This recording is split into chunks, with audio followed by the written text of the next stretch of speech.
So I was DMing in a game store. I ran an ongoing game with a core group and the occasional extra person who dropped in, but I usually never saw again. One of these drop-ins was the wizard of our story. He was new to D&D, and while I cannot specifically recall if it was his first session, it might have been. He was given a pre-gen sheet by the store. I happened to have some spell cards, which I thought would make his life easier. However, the spell cards prominently listed the material components of the spell. This will be relevant. We're running a trivial combat, and Wizard looks frustrated while looking through the spell cards before falling back on cantrips. After a few rounds, I ask what's up. Turns out that he didn't know his staff could be used as a focus to replace the need for material components, and he didn't see any material components listed on his sheet. And that's how poor communication caused my attempt to make a new player's life easier, make a new player's experience worse instead. Another mild horror story for the road. Being a new player is difficult enough as is, but being a new player who thinks that they need to actually forage for bat guano, well, it might complicate matters at least a little bit.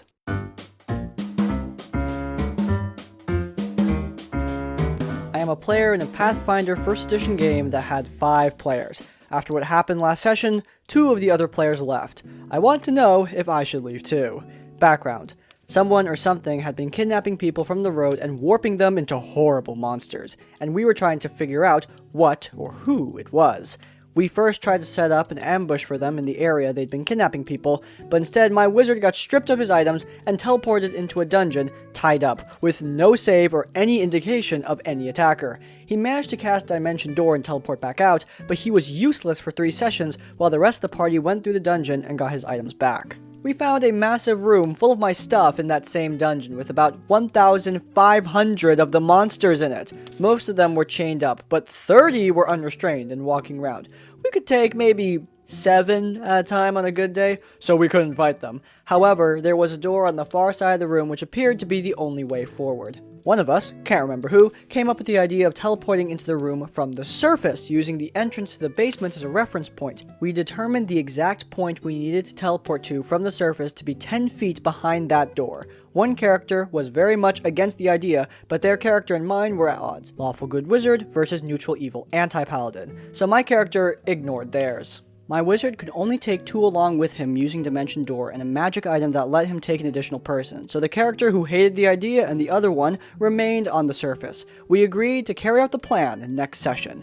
Next session rolls around, and I'm pretty excited. We cast our buff spells and teleport in. Here's what happens. We came out on the wrong side of the door. The GM said we were in the wrong place, so we appeared between rows of chained up monsters. GM told us to make perception checks. Highest was an 18. Everyone failed though, so one of the monsters casts Create Pit, and 2 of us fall inside. I came up with another plan. The third character who had not fallen in would fall in, and I would cast Dimension Door to take us all back out. We all agreed to this. The new plan was put into action. I cast Dimension Door, and the spell failed? Apparently the room was warded against teleporting out, but not teleporting in. It is worth noting that my wizard had cast Detect Magic earlier and found an aura of faint abjuration. For those of you who don't know, that means it was an abjuration spell cast by a 5th level or lower character. Any spell that wards against teleportation are higher than that, so I assumed we were safe, but apparently I was wrong. Then the shackles holding the other 1,500 monsters disappeared, and they all attacked. The GM said there was no way out. We died. The end. After the fact, the GM reveals that he had sent his notes on what would happen to the player who was decidedly against us teleporting into the cavern, and that's why he was against it.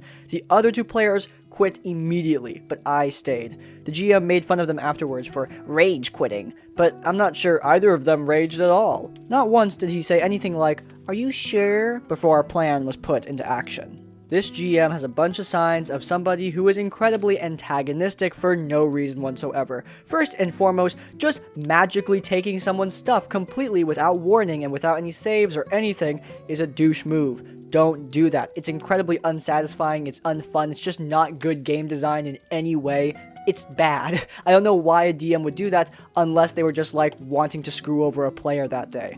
On top of that, the quest to retrieve the items, it's even less fun. 1,500 monsters?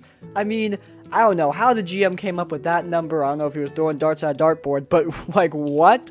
And on top of all that, the GM is showing favoritism by selecting a specific player and saying, hey man, don't go with this plan, and then letting everyone else go with the plan, and then immediately get murdered by, again, 1,500 monsters! It's antagonistic and doesn't lead to fun Dungeons and Dragons.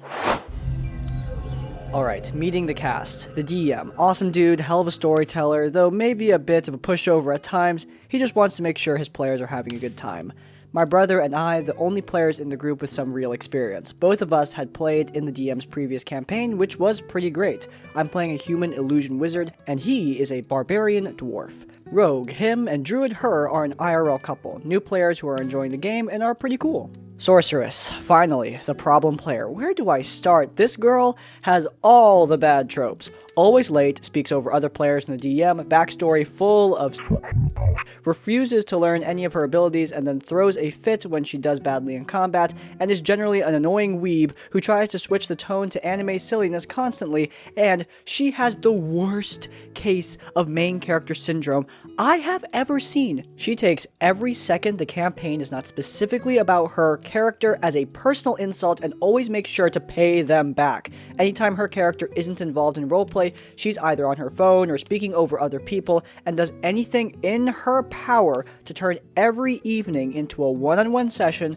between her and the DM. The rogue and druid couple are also kind of enabling her, totally enabling her. We were spending near half each session watching and cringing as the two of them would go and practically beg her to rejoin the party after her character throws a fit and leaves every time she wasn't in the center of attention. Okay, that was a lot, I know. So here we are at about level 6, heading into the dungeon of what was supposed to be the first major boss of the campaign, the Kingpin, which we were referring to as the Rat King. We cleared most of the dungeon and sneak into the final room. We hear the Rat King and several of his goons inside. Now, my brother and I had played with this DM. His campaigns had a pretty light tone, but the boss fights, he enjoyed making those extremely difficult, so we wanted to get as much of an upper hand as possible. We came up with this plan. I would go into the room alone, disguised with disguised self as one of the higher up goons we had just killed earlier, and try to bait the boss alone inside a different room. We figured we could at least get a surprise round on him. So it goes. I go in, and there's the Rat King with 8 goons around him. I tell him that we've captured some woman who says she knows him, and that she has some important information for his ears alone. What follows is some of the most intense back and forth roleplay I have ever been a part of. I roll really well on deception, and I almost had him, but I messed up.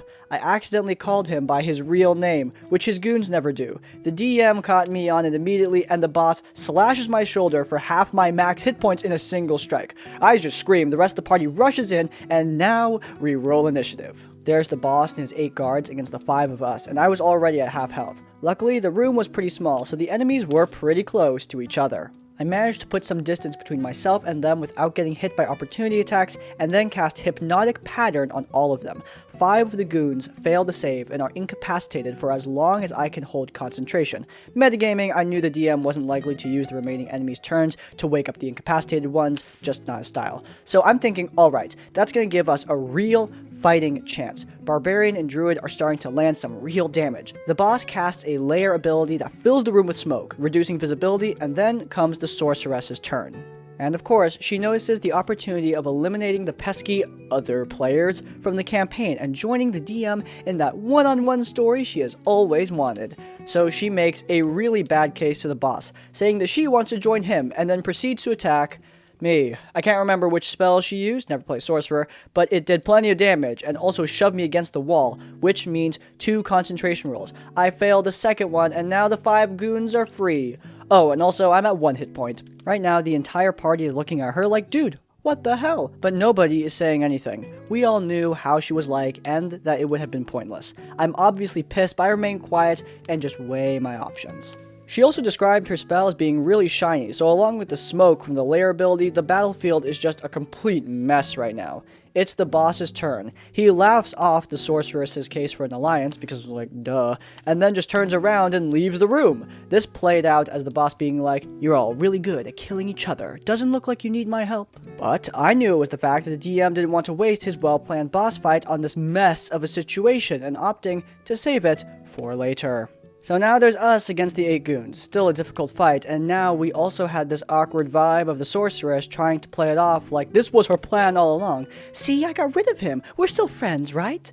Nobody was buying it. My turn comes up. Again, I'm at 1 hit point, prone, and one of my teammates is an unstable psycho, but there are options. The battlefield is still a mess of smoke and spell effects, and the DM described the boss leaving as rather discreet. It was my turn to catch on to his RP mistakes. From the prone position, I casted Disguise Self again, making myself look like the boss.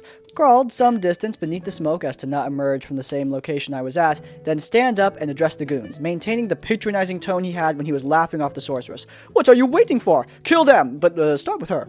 I had to roll deception. Only one of the 8 goons succeeded and was trying to convince the others that I'm not the real Rat King. In return, I casted Phantasmal Force on him and made him believe insects were coming out of all of his orifices, thus making him tumble down and scream hysterically. I tell the goons that there is some spell cast by a party member trying to make him mad, and then proceed with attacking them. It worked! The fight was now 4v7, and I was still at 1 hit point, so I was just walking around giving quote-unquote orders. The party was fighting properly now. The rogue ended up in a 1v1 fight with one of the goons in the corner of the room. The goon makes an attempt to disarm the rogue, he fails the contested check, and the goon throws the rogue's sword on the ground and proceeds to taunt him. The rest of the goons did in fact focus on the sorcerer as ordered, and without any help from the party, she was down within 2 turns. What a disaster! She was pissed, and I could tell she wanted to sabotage my plan so bad. But her seeing that even the druid and rogue couple, her personal protectors, giving her the stink eye, seemed to really get to her. She knew she messed up bad this time. She took the hits, proceeded to die, and then look at her phone for the rest of the fight.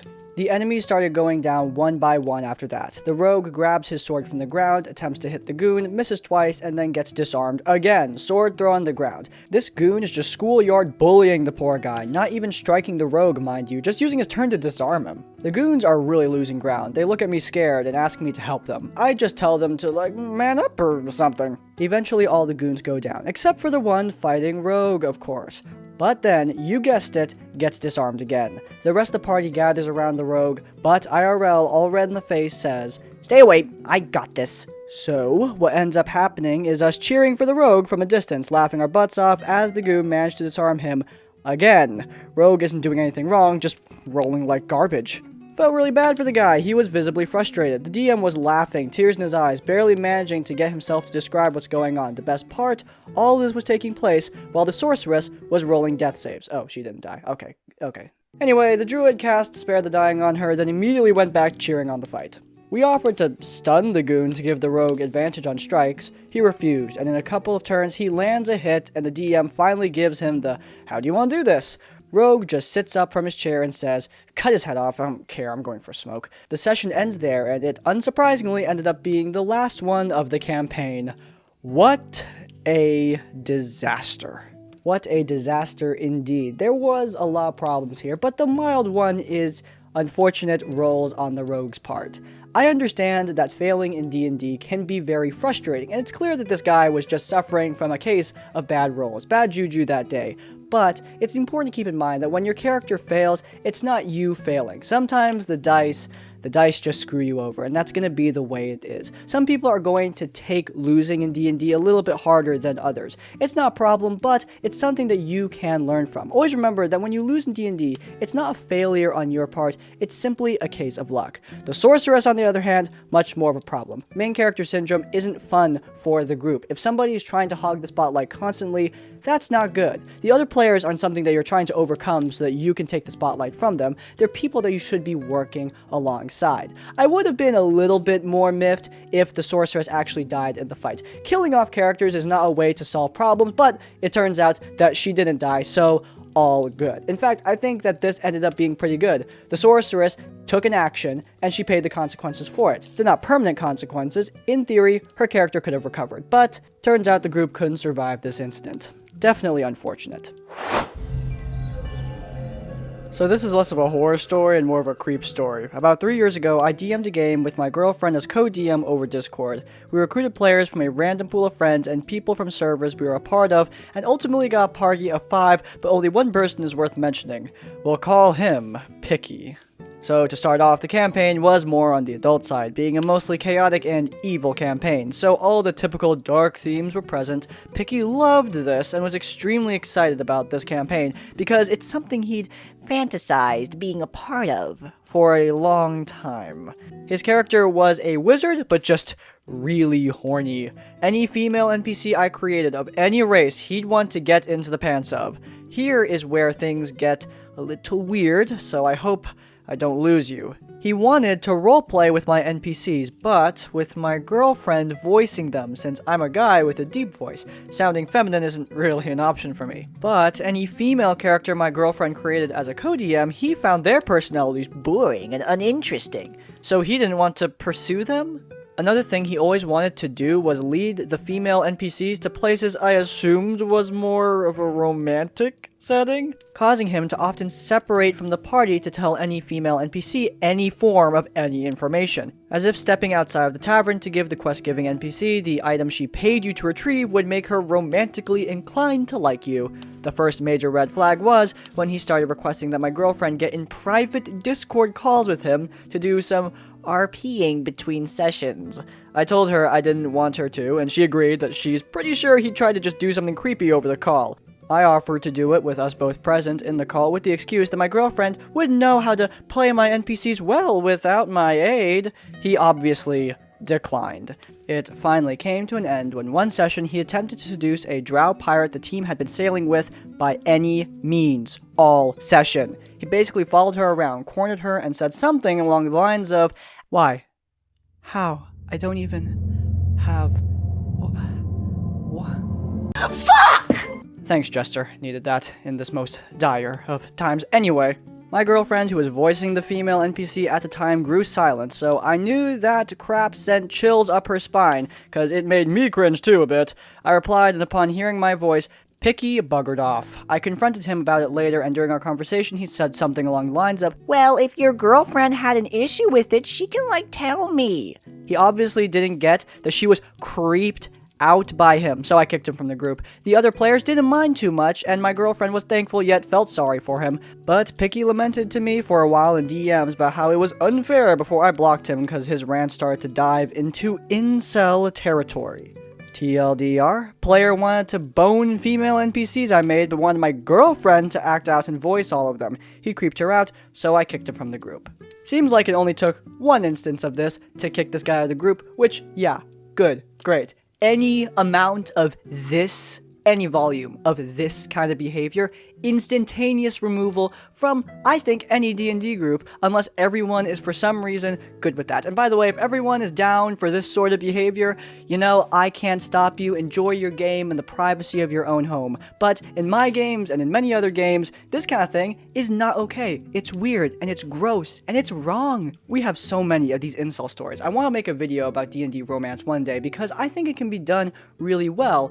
But, at the same time, it can be an avenue to situations like this if you have people who are not the best, people.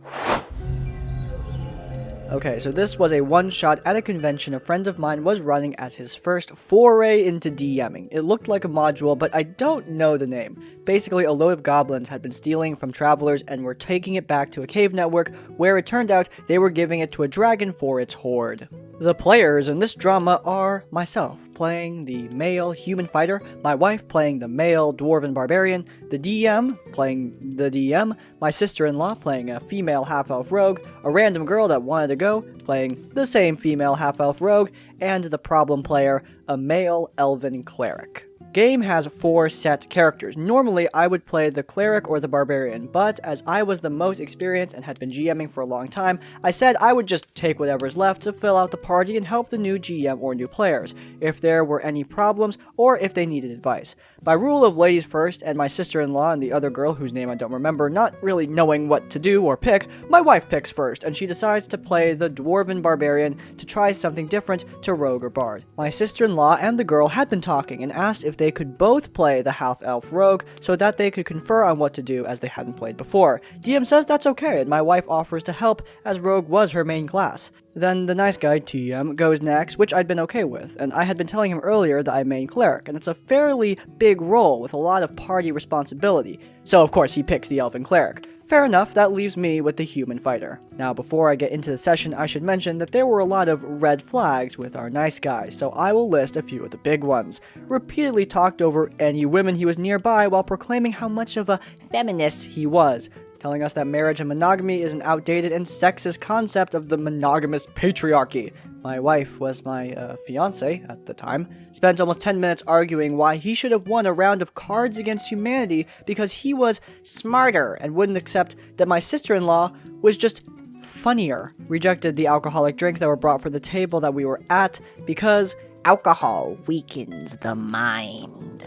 Telling my wife how much she reminds him of a character from My Little Pony who appears to have severe social anxiety. My wife has severe clinical anxiety and has been in therapy for years to get better, so being compared to this character did not help, and we found out he has a huge crush on that character and even has porn of that character on his phone. He told me that my wife was good how she was and I should stop trying to turn her into something she isn't. Note, the something she isn't is confident, likes being around people, and handles her anxiety. The how she was quiet, scared, meek, and had a panic attack round the clock from just being near friends and family, never mind a convention of almost 3,000 people. There were a lot more, and this guy had been in our group for years. We couldn't get rid of him, partly because most of us wouldn't tell him to sod off, because they were too shy, and the three of us that would have didn't like to, because he had a ton of issues, and we just felt sorry for the guy. And other members, including my wife, the GM of the game, and many others, would always make excuses like, oh, he just doesn't understand, or he's just a little awkward, or he's harmless. Looking back on it, I now realize that's how so many people like him get away with some really toxic behavior, and I don't put up with this kind of behavior anymore, even if I wind up looking like the bad guy. Back to campaign, as soon as the game starts, nice guy who is playing the cleric decides to take every opportunity to get in the way of my wife who is playing a dwarf barbarian wielding a +1 great axe, +3 against goblins. He has a sling and a scimitar and decides that as a man of God, he must be in front of the line to protect my lady. Note, the dwarf barbarian my wife is playing is male. I tried to gently explain to him that this was a bad idea. He was a purely healing and buffing cleric. No damaging spells, studded leather armor, and he wasn't working with the rest of the party. He continually dragged out every fight longer than it should have been by getting in the way, trying to take hits from my wife's character, and occasionally the two girls' rogue, though not as often. He ignored everything, even when I suggested fighting from the back of the line with the rogue, who, by the way, they were playing amazingly. Between the two of them, they came up with some really creative solutions, pinged enemies from the back line, and got the hang of backstabbing really quickly. As myself and my wife were in the front line, we needed range support. He continued to physically get in the way to defend the dwarven barbarian and try and attack high-level enemies. The table is getting more and more angry. The DM is losing control and getting disheartened, and my wife is furious at him to the point where this normally very shy and quiet lady starts almost screaming at him to get to the back or she'll chop his head off and we'll go on without him. No one but him and I argued with that idea, but it continued until he became so much of a problem that we only had the table for about 30 minutes more, and we weren't even halfway through the dungeon. Finally, I passed note to the DM. I tie the cleric up, and I just carry him. He made me make a roll for both, and there it was. I had to abandon my bow and hand out some of my potions, but that was fine. The rogue girls were ecstatic to get a bow rather than throwing knives. We literally carry on, occasionally swapping between my fighter and my wife's barbarian. Looking back, he tried to make escape checks a lot less often when my wife's character was carrying him, which just kind of creeped us both out the thought. We met the boss of the dungeon, a goblin chief riding a spider. Perfect! I dump the cleric and tell him to stay there and stay out of trouble. The fight begins, and that guy is constantly trying to escape until he does. He charges past the rogue on 2 hit points, runs past me dealing with 3 goblins, and on half hit points, he puts himself directly between my wife's barbarian, who was at full hit points, and the goblin chief she was preparing a big attack for. An attack that would have dealt 3d8 plus 10 damage to this goblin chief. He took the damage from the goblin chief, 1d6 with d6 poison damage, and it nearly floored him. This same attack would have barely scratched my wife's barbarian because of course it wouldn't. She was a barbarian and a dwarf against goblins and poison. After I finally lose my temper with him and my wife has to move her character model and charge the attack a further 2 rounds, the fight was done and we won, and I ordered him to heal the rogue while my wife and I take healing potions. He still tries to heal my wife's barbarian, who had taken a total of 2 points of damage, which was completely his fault for getting in the way and dragging out the fight and forcing her to suffer an attack of opportunity, but she has her dwarf physically just slap him, and in character scream at him, and he does what she says. Even me and the DM were done with this guy's crap at this point, and we had 10 minutes left. We cleared over half the dungeon in 20 minutes when he was tied up, when before that had taken us almost an hour and a half to get to that halfway point because of him slowing us down. This is when the DM shows us what was meant to be the epic dragon fight at the end of the dungeon. The dragon flies away to speed things up, which kinda pisses us all off. This results in one of my first time in character turning PvP, and the rogue, using a bag of goblin heads they had gotten off my wife during one of our trades of carrying the cleric, she had been collecting the heads in a burlap sack for what my wife described as serial killer reasons, join in as we lay into the cleric until he's dead and bleeding, while the barbarian stole the loot. We would take his money, and then claim that the goblins killed the cleric while we curse his name to oblivion. He complained to anyone that would listen, but by that point I had taken everyone away to run a game of Made RPG to calm down and refused to let him join in. I felt bad later and would later apologize to DM for how things went down, but he told me he was happy because that guy apparently had done the same thing the day before and learned nothing and would proceed to get in the way of combat to save the lovely lady he was crushing on, even if she was playing a dwarven barbarian or a dragonborn paladin. Until he was finally told he was banned from joining in on any of these one-shots being run at the convention due to dragging the games out and making sessions late / not finish due to constant restraints. I would later lose contact with Nice Guy, and I don't regret it one bit, after he sent a plushie of that same My Little Pony character he fetishized and told my wife she was like, to my wife under the guise of a birthday present. Her birthday is in August. He sent it in June. TLDR, Nice Guy simp plays cleric and tries to protect my wife, ruining the game, and then gets butthurt after we kill him in-game and refuse to let him simp over a game of Maid's RPG. While, yes, you can deal with the Nice Guy by tying up his character and carrying him throughout the dungeon and then murdering him afterwards, you can do that. You could also just kick him out of the game, though that might not work here because of whatever rules this convention operates under. Conventions that have everyone allowed to join every game rules usually can attract some unsavory individuals, and I recommend having at least some control over who joins your game, as long as you're not dictatorial to it. This is the definition of somebody you don't want in your D&D game and who needs to go as soon as possible. Not only are they rude and ruining the pace and structure of the game itself, but they're also creepy as hell and ruining the game for other players. The moment this guy is intruding in somebody else's relationship in that way, poking and prodding and trying to force some sort of advice onto the couple, yeah, not good. At least they finally got him out of the game, and at least it made for a decent story. And that is all I have for you in today's episode of RPG Horror Stories. If you guys did enjoy, then please do leave a like. If you want to see more of my content, then head into the cards where you can find our Q&A series. A new episode is coming this Wednesday. It's our Q&A series where we answer your questions in a rambly, unscripted format. And while you're there, subscribe to Crispy's Tavern to get more of our content right as it comes out. And finally, if you want to leave your own stories or thoughts, go down into the comments down below. If you can't think of a comment, leave the comment unwanted advice to let me know you made it to the end of the video. In essence, like, comment, subscribe. I will see you all next time. Farewell.